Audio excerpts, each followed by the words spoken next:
Good day, everybody. My name is Paul. I'm a psychologist working here at the Rehabilitation Center for over the last 22 years. And I've been challenged over the last 22 years with many different challenges. I think most probably one of the hardest ones is the rebuilding of a trusting relationship between the addict and the loved ones. And I've been confronted with questions being asked by the loved ones. Primary is, how do I rebuild this trusting relationship back after I've been lied to so many times in my life that I do not know whether this time it is the truth.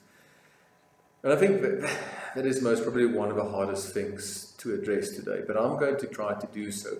But for today, I'm going to focus more on the spouse or the loved ones than to the addict himself or herself. And I'm going to skate on thin ice because I'm going to challenge you in a couple of things.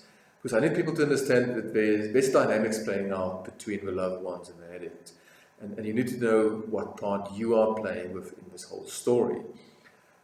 But by doing so, I would like to start off by giving a very well-known study being done in psychology by the name of Lewis in 1989. What he's done is he took 4-year-old kids and he put them in a room and he asked the parents to say, please go inside and put a surprise behind their chair. And then the instructions of this particular research, it's you're not allowed to look. If you do look, you're not allowed to have it. And then the parents would say to their child, listen, I'm just quickly going to the bathroom. I'll be back in about 10 minutes time. And they will sit behind a one-way mirror. And then the question would be asked, do you think your child would peek? And what do they do? Yes, they do peek. That's just in the human race, that curiosity, wanting to know what is behind me, what is the surprise. And then the question will be asked to the parent, do you think your son or your daughter will lie to you, or do you think they will tell you the truth? Interesting enough, like we all can guess, more than 80% of those kids lied about it. And one of the things which they realized within this particular study is if people got something to lose by telling the truth, there's an inclination or a tendency within the human race to lie. And the second instruction to these parents is, please go back. Tell your son or your daughter they can still have it, irregardless whether they've peaked or not, and try to see whether the kids would change their story or will they stick to the original lie.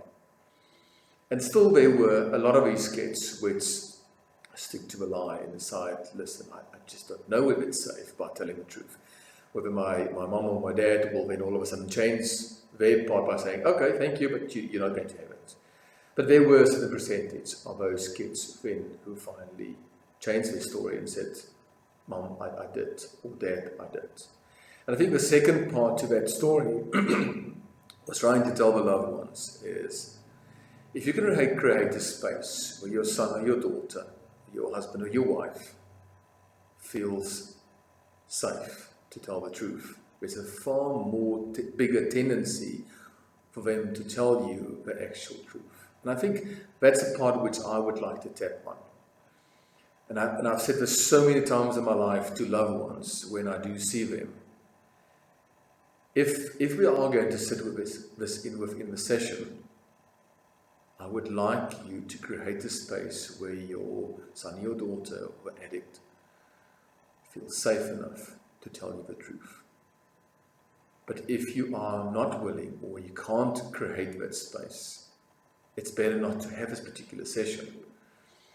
And I think the second thing which I normally would tell them is, if you ask a question, you need to be comfortable with the answer. Because so many people ask certain questions, but they're actually not so comfortable to hear the actual truth. So I tell them in advance, think carefully about what you would like to ask to the addict. And think carefully about whether you are comfortable within yourself. Because if you're not, let's not ask this question today. So my challenge goes two ways to the loved ones. I think first of all, is please create a space where the addict can feel that he's safe enough to tell you the truth, and then make sure that you are comfortable by hearing the truth.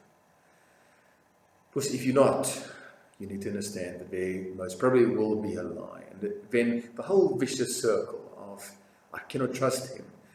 Do you see what I'm dealt with and what I need to sit with on a daily basis? If there's any questions or any inquiries in regards to this particular topic, please feel free. All our details is written below. And contact us by all means on 012 333 7702. Again, my name is Paul, working at Stabilis for the last 22 years. Thanks for listening and watching to this video. Take care. Bye.